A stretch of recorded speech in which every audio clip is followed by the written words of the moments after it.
walk out of a consultation thinking, man, I crushed that, but then the client chose someone else? And it wasn't because of marketing, and it's not because of the fees.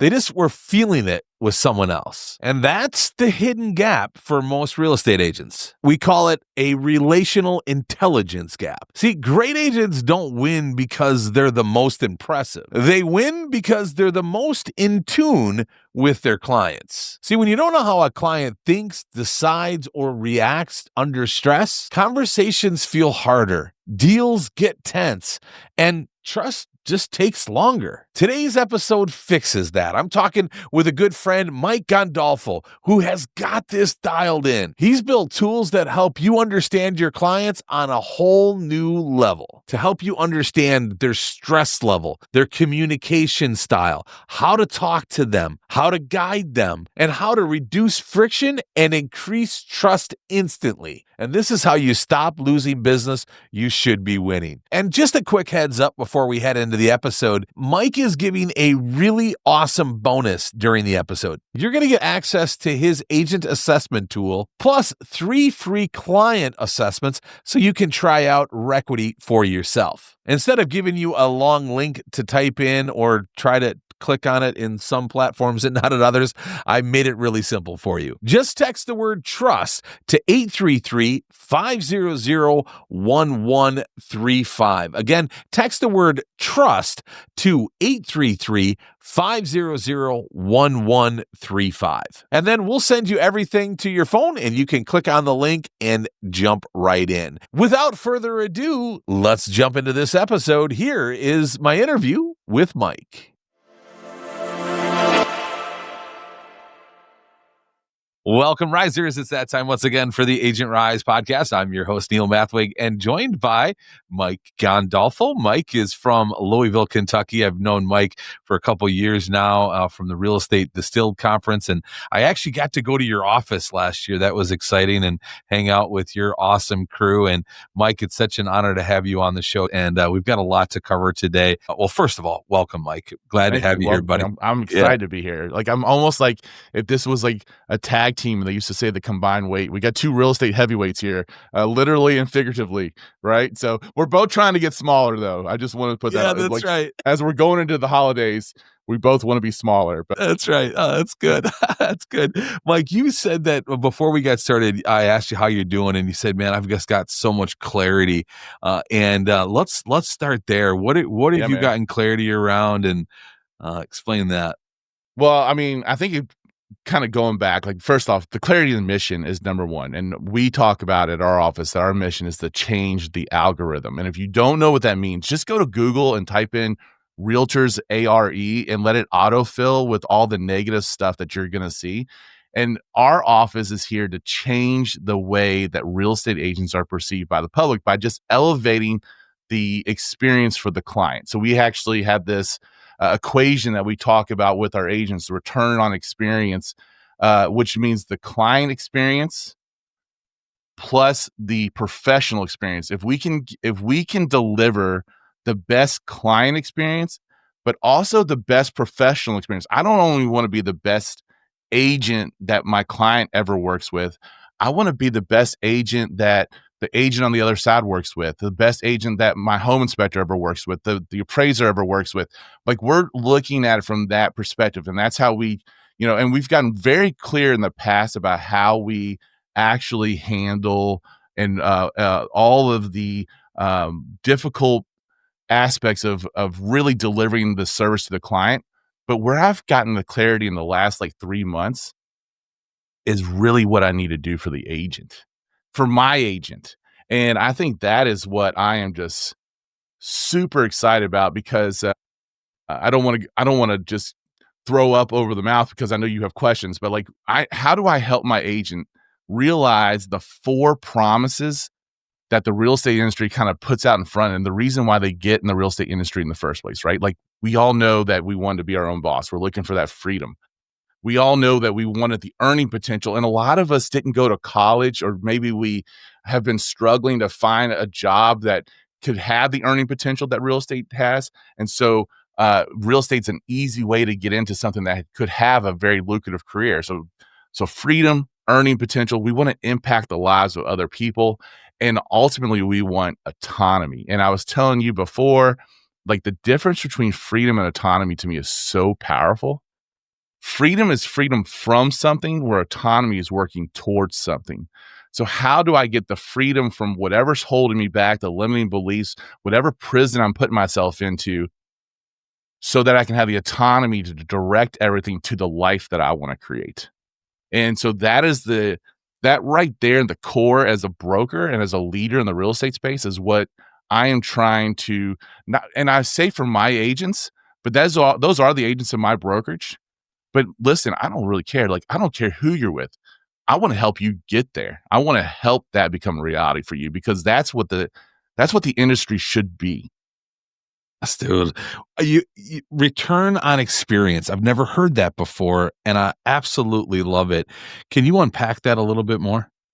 Yeah, so like, well, if I'm gonna first off, I gotta give props to my man Ron Tite, because he's the one who introduced me to this, and he has a great book out there, Think, Do, Say, and I highly recommend it. But he threw that out to me, and in our world, this is how I would talk about return on experience.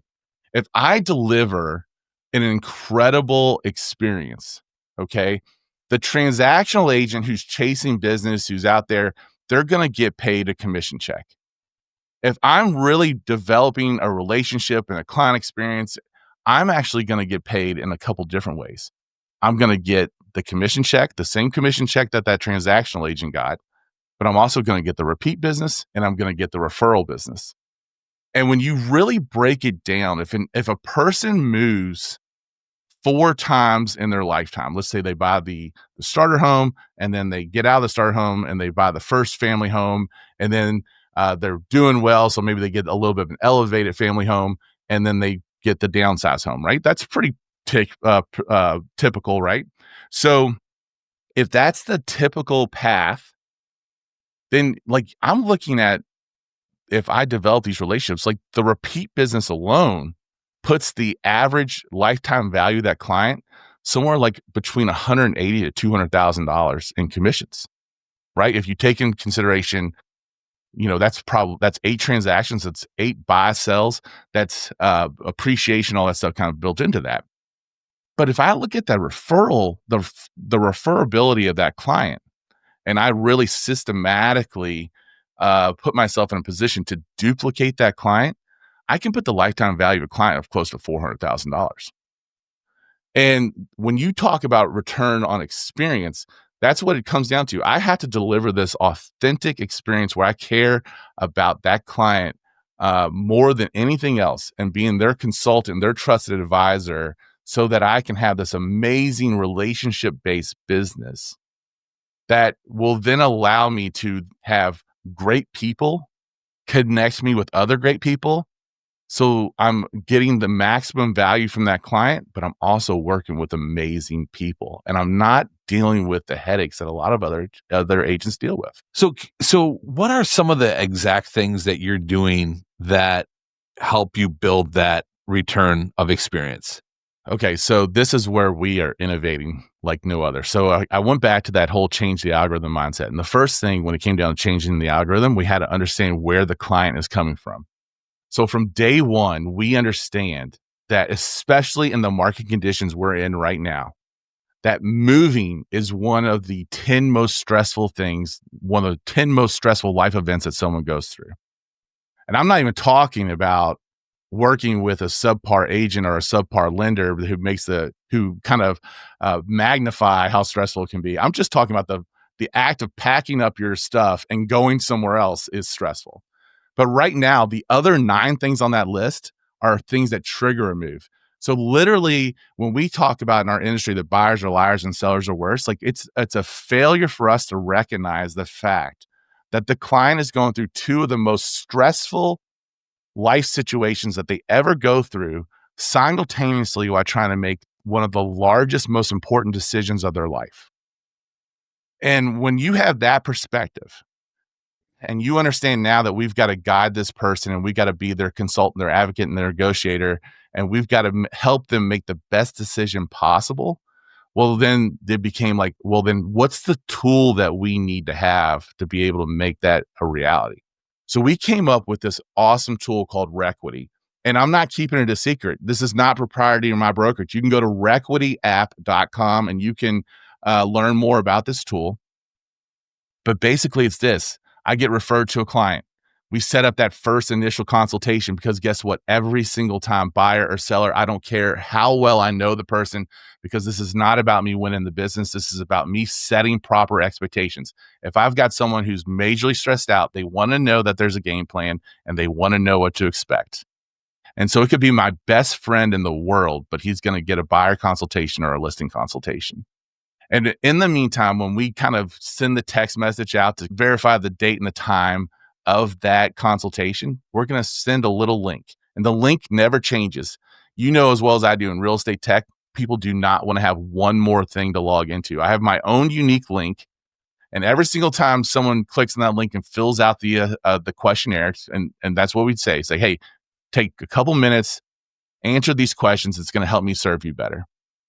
And then I get emailed back what we call the relational roadmap, which literally walks us through the do's and don'ts of how to serve this particular client in front of us.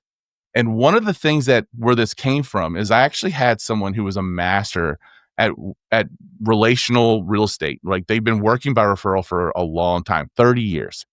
And she's like, I just had someone tell me that I'm not the best agent for them. And she was coming in with her nonchalant, kind of friendly, grandma, one-size-fits-all approach to a hyper type A personality who needed something different from her. Imagine if we knew all that stuff going into the first initial consultation and what we could do and how we could tailor our message. Like, we know that the principles of what we want to communicate are the same for everybody. But then when we can tailor that so that it's for maximum absorption to the person in front of us, and we know exactly how to deliver that message and exactly how to recognize when that person is showing their stress response, and then what we need to do to help them come off the stress response and bring them back to a level playing field, it's a game changer for us. That is just awesome. I saw such a difference in my business when I started implementing questionnaires. I used to go and did listing appointments in 2 steps, and then I implemented later on in my career the questionnaire. And when we were talking about this, I got giddy about it because I'm like, this is the questionnaire on steroids, Correct. backed by a questionnaire that's actually going to give you more than just their answers. It's going to look in, understand them more. Can you explain exactly how the survey works and what kind of information you get? I mean, it's basically using behavioral science, and we're without giving too much away. We're looking at stress response as a big one. Okay, that's going to be one of the behavioral sciences that we're looking at. We're looking at learning style and communication style of the person in front of us as well, so that we can then take all of that, mix it into a blender. And this is another thing that I really love about what we do. It's going to give you one of 16 archetypes. Okay, so it's going to say, hey, this person is the navigator, and this is how you need to serve the navigator. And the reason why that's important to real estate agents is because they'll automatically remember, oh, well, I just worked with a navigator a couple months ago, and this is what worked really well with that person. So maybe I should try this. There's a connectivity that occurs. I also didn't mention, besides the archetype that you're going to get in this relational roadmap, you're going to get exactly whether, like, the 3 scenarios: this person's a buyer, this person's a seller, or this person's a buyer and a seller. And you're going to get the do's and don'ts for each of those. And at the bottom, you're going to get a very unique perspective on how to appreciate the person. And I go back to thinking about one of my best clients, like when she was super stressed out or we missed out on a property, just a little thing that I could do to kind of elevate her mood or recognize when they had a major achievement. Because when we learn how to take those very important moments in this transaction and we can appreciate them in a way that they receive them the best, well, then we just, in their brain, we're getting this connective tissue of like, this experience is unlike anything else. And your referability number comes up like no other. So our brand promise for equity of what we're really trying to accomplish, we want to improve your conversion rate, number one. That's going to be the first thing you're going to notice. We're going to reduce transactional friction, but we're going to also increase your referability. So that's what's going to happen with these equity reports. Boy, I remember when studying like Myers-Briggs back in the day, and using that within our organization to understand how each person in our team works. And we always thought, man, it would be so good if we could have our clients fill this out too. And we just thought it would be too hard to get filled out, too cheesy, whatever.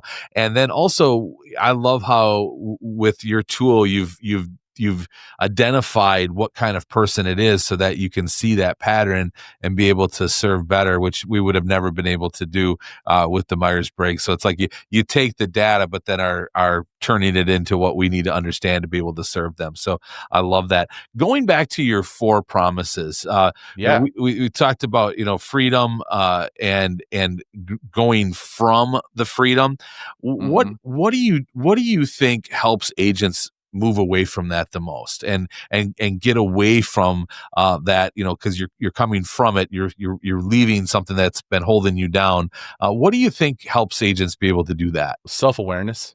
I mean, I think it comes down to someone really holding a mirror up to them and them seeing the trap that they're in right now, right?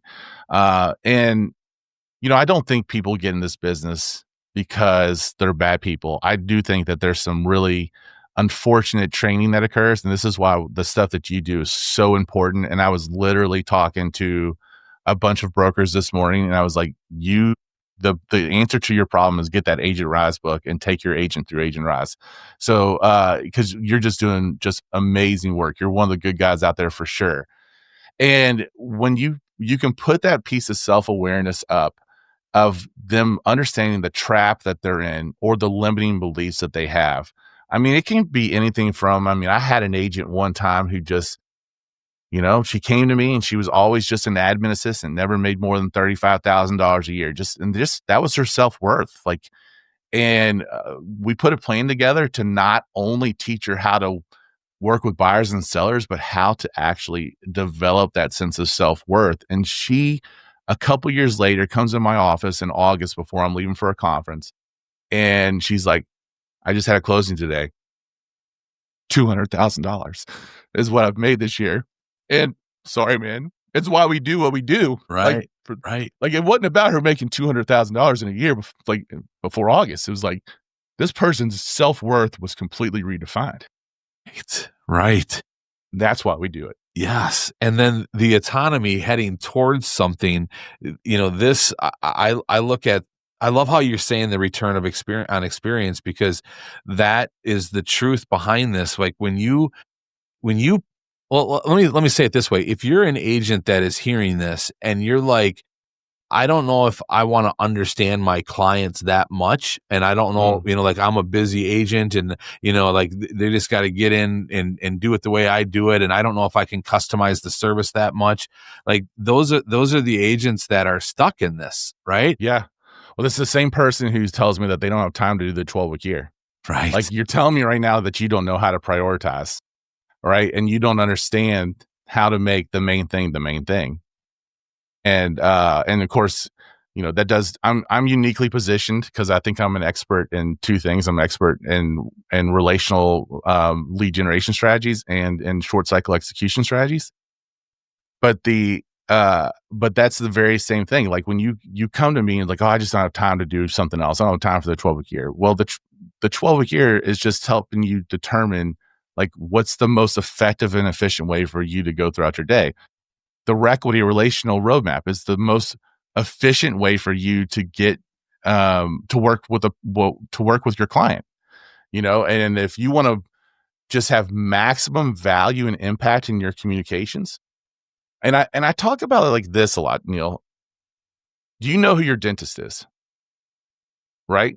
Your dentist spends like 5 minutes with you and you know who your dentist is, but you spend like an hour and 15 minutes in the office with all these other people and you don't know their names, but you know your dentist, but your dentist knows how to do exactly what they're really good at.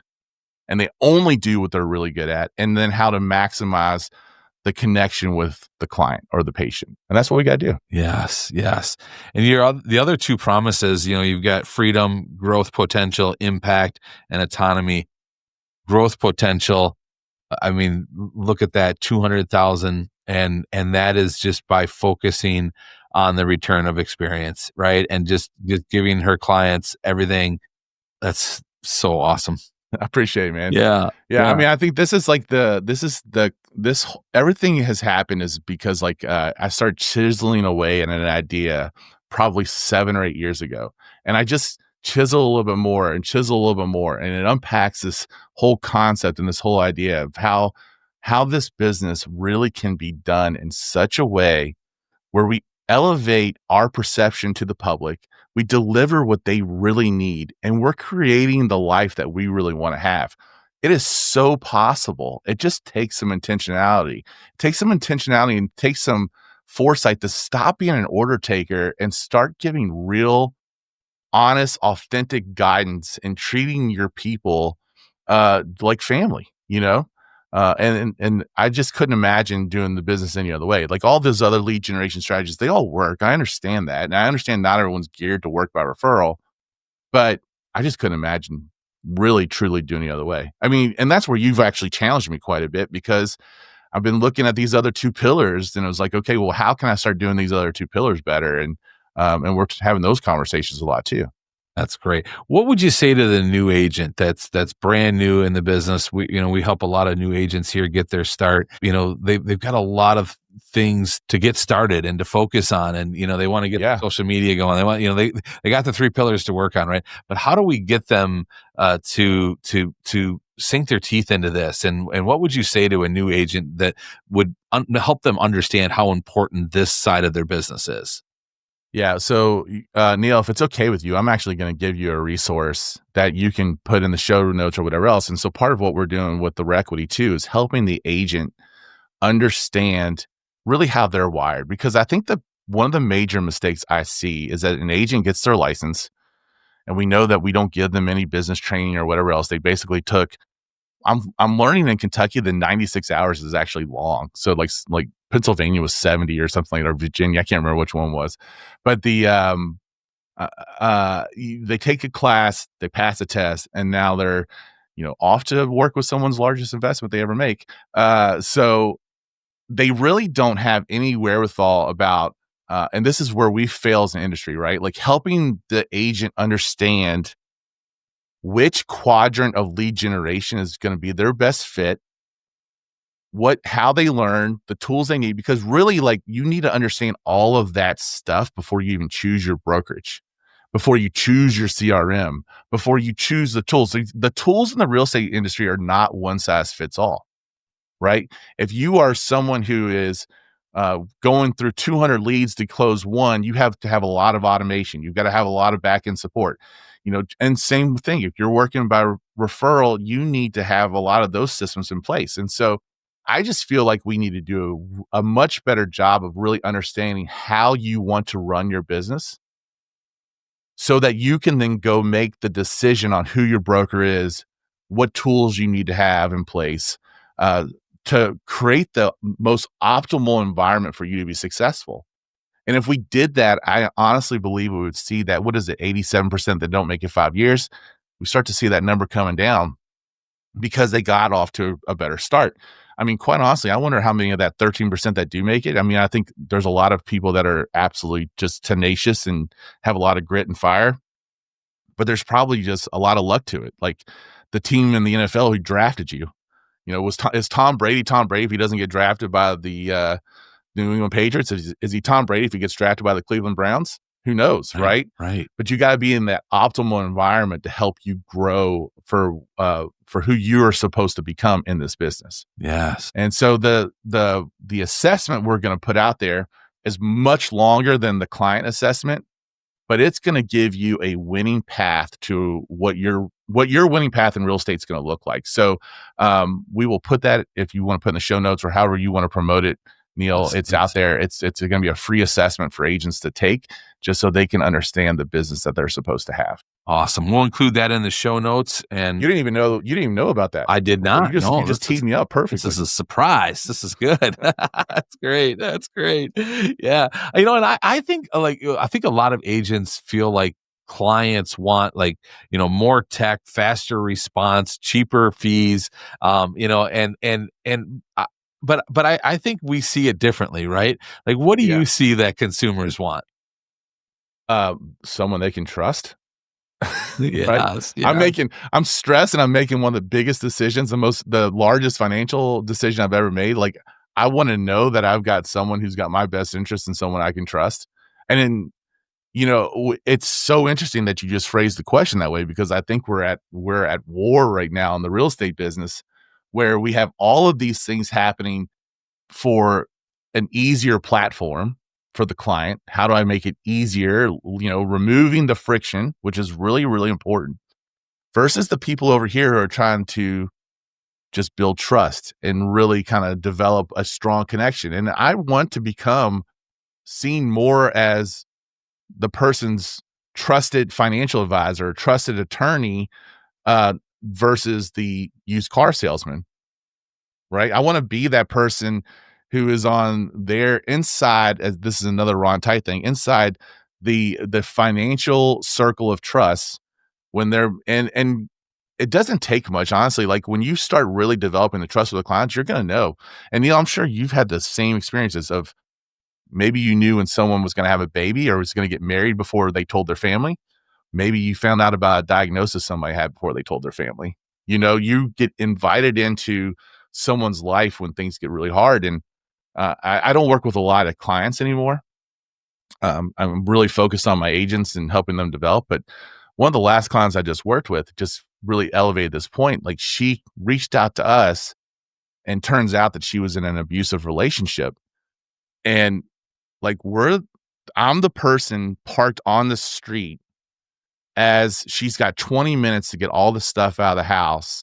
And I'm playing like lookout. I'm not on the property. I'm playing lookout to let her know if he's coming down the street or not. And then we begin this 6-month process of building her back up.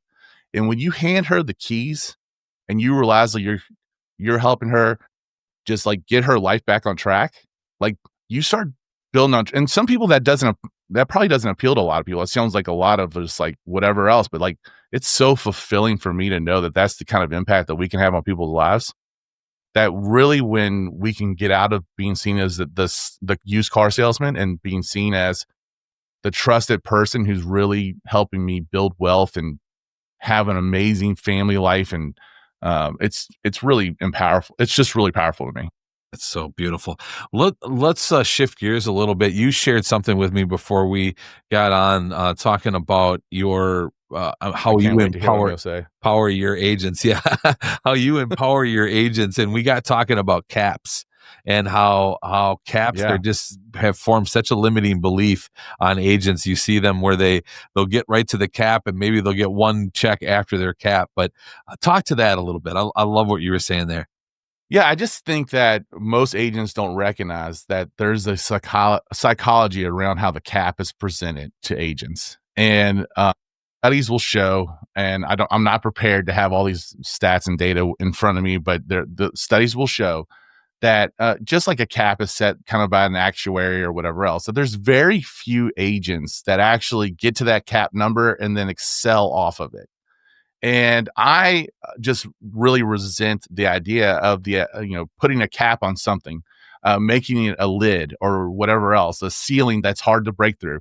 And what we're going to do in 2026 is really try to be innovative and understand that I'm trying to create business owners. I will really want them to look at how they have a real estate practice that they're really proud of, that they're building within our brand, but they're building their own brand. And I want that number to be a launching pad, not something that they can propel their business off of, and not necessarily something that they're working towards. And then when they get there, like, it's a huge number of agents that just stop. Like, they get to their cap number and they just stop.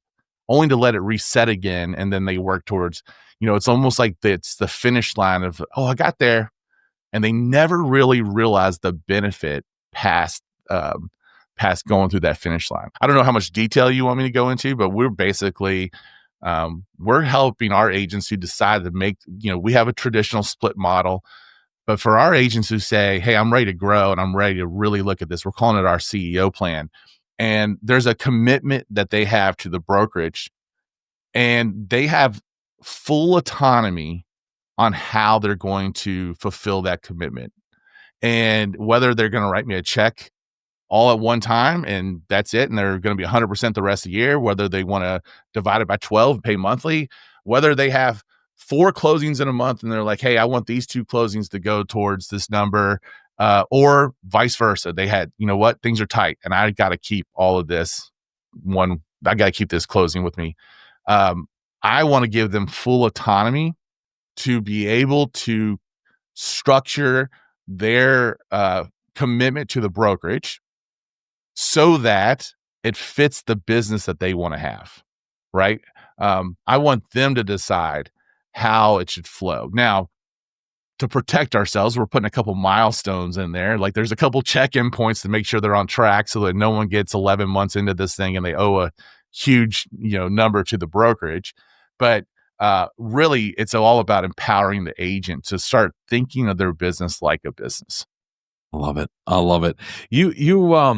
I just want to, we're getting close to the end of our time here, and I just want to touch back on the relational intelligence and just, I see this, I see Requity as such a tool that is going to improve conversion rates. Like, I just feel like the more you know about somebody, the more you can help them, the more you can serve them. I think the more you're going to actually help them get across the finish line.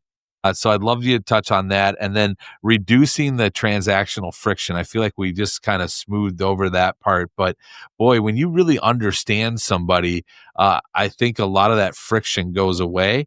And then how does this all help you create even more organic leads? I think more, because you're servicing so well. I really want agents to see how the cup will just overfill because of your relationship building that you're doing. Okay, I'm trying to take that's a lot. I know it is. How do you, yeah. Where my brain went, and then we can guide this through conversation a little bit as you were going through this. I think it comes down to one very simple tactic that you can use when you are meeting with a client. Be more interested than you are interesting. They don't care how great you are. They don't care about the awards you won. They don't care about your brokerage's market share. Ask great questions. Make sure that you got the answers right, and then ask great follow-up questions. Just know, like when I meet with a buyer, I will sit down and I'll be like, hey, tell me what your life is like. And then they'll automatically start saying, well, we really want like 3 bedrooms. It's like, no. Like what's a normal week look like for you guys? And I'm trying to get a picture of how their day-to-day works and whatever else. And then I'll kind of sprinkle in some real estate questions. It's like, oh, so you guys like to entertain. So if like understanding that 1,500 square feet is 1,500 square feet, it's more important for you to have more large living space and maybe smaller bedrooms than it is to have very large bedrooms and smaller living space. And, they're like, oh yeah. And you can start to get them to shape and think about real estate in a different way, about how it really is a part of and intertwined in their life. So I think when you decide right off the bat that you're going to be more interested in the people in front of you than you're trying to be interesting, and you understand by being interested, by having a plan and a process that you follow and communicating that process, that you're setting yourself just completely on the other side. So like we're more interested, and they're like, and we get to understand exactly what they're trying to accomplish. And then we're like, okay, well, let's build a game plan to make sure that we are getting you to where you want to be. And then we go through that game plan, and they feel just very seen, very heard. And they also feel like we've got a plan to go from here to there. And it really is a game changer from that standpoint. And that's relational intelligence. It's not empathy, and it's not even emotional intelligence. It's meeting the person where they're at, understanding who they are, and then like empowering them to go where they want to go. And not trying to apologize for who they are or the situation that they're in or anything else. It's just like, okay, like this is what we got to overcome. Let's work together and let's get it done. And it's pretty remarkable, honestly, when you start working this way, because when you do that, and I know I heard one of your, I think it was it Barry Allen? Is he one of your guys? Is that the guy's name? Jeremy Allen. Jeremy Allen. Yeah, Jeremy yes, Allen from yep. Virginia Beach. Yep. I heard on his podcast, and he was talking about the reticular activator and that they're having all these kind of conversations on the side. And it's exactly right. Like you're going to have these, when someone's buying a house, probably up to a year after they bought the house, it's their new house. You have such an opportunity to duplicate that client. And if you teach them along the way strategically about, hey, this is how you recognize someone that is a good person for me to get connected with or introduced to, and this is how you connect me or introduce me, and you make it a goal of theirs to duplicate themselves, they're having these conversations with people who are going to say, oh, my agent doesn't do that, which puts you in a whole nother stratosphere. Or we're thinking about buying a home. And then when they've already know that the other person's agent doesn't work this way, that they're getting a very unique experience, they're like, oh, well, you need to call our person. Like, let me connect you. And we always talk about the 3-way text message because that's really important. I describe it to my client like this. It's like, if you give my information to someone else, I appreciate it like no other. But you're asking for them to call a complete and total stranger. And it's almost like being the new kid in middle school walking in the lunchroom looking for somewhere to sit. Just remove the awkwardness for me and make the introduction. And they're like, oh, that makes a lot of sense, you know? And so when we do that, the conversion rate goes up. Someone has already transferred their trust in us to someone else. So our trust level is already starting not in a trust deficit like most agents are. And we're starting in a trust positive situation. That's awesome. Did I answer the question? You did, man. You did. I threw so much at you because I just got these final notes here, and I threw so much at you, and you answered all of it. I think too, the amount of leads that can be, like, when you get this dialed in, like how do you measure the equity that you're building? Right? Like you're serving clients at such a high level here. And I think some agents just don't even know, like, how can you measure that equity? Okay. So this is great. So like, first off, I talk to our agents about the 6 ways that you can give yourself a raise. Okay. The 6 ways you can give yourself a raise is you need to know these numbers, and then you can improve upon these numbers. How many buyers are you working with? How many sellers are you working with? Because that ratio is really important. And if your ratio, if you want your seller ratio to be higher, you just have more effort there, because we know that listings are still the king of the business, and you get to use listings to help advertise you. You get to put your billboard in someone's yard. So that's very important. What's your average sales price?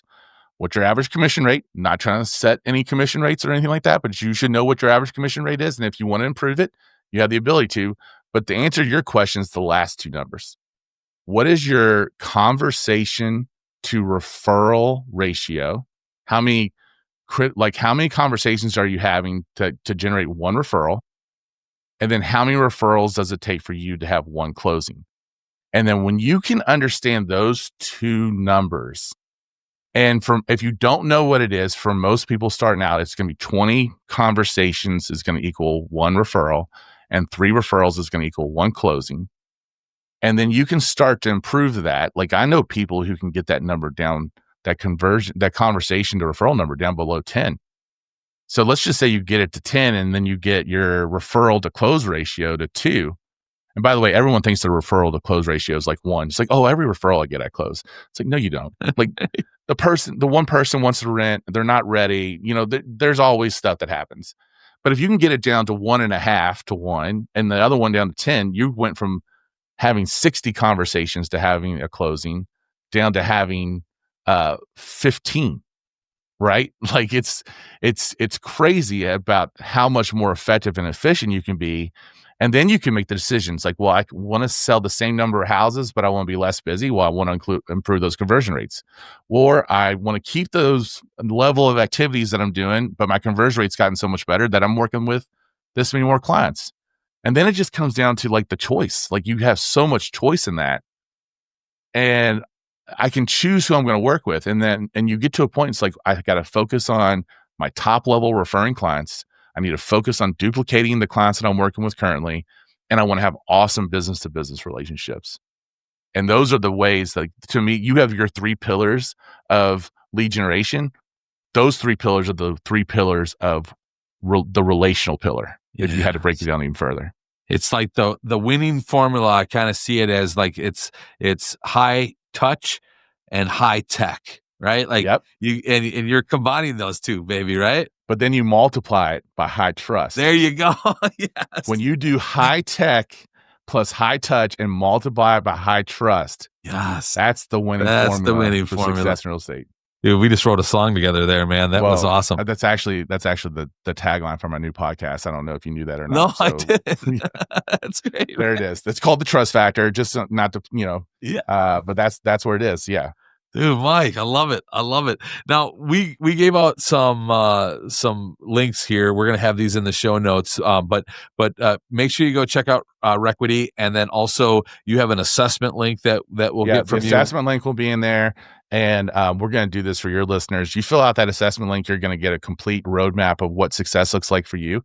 But we're also gonna give you 3 Requity client profiles for free, so that you can try Requity out with your people, and I'll maybe record a little video or something like that, so you know exactly how to implement it and how to use those links, so that you can get an idea of what those relational roadmaps actually look like. That's awesome. What a treat, Mike. I know you guys have been working hard on this, and I remember when you first shared it with me, I'm like, this is gold.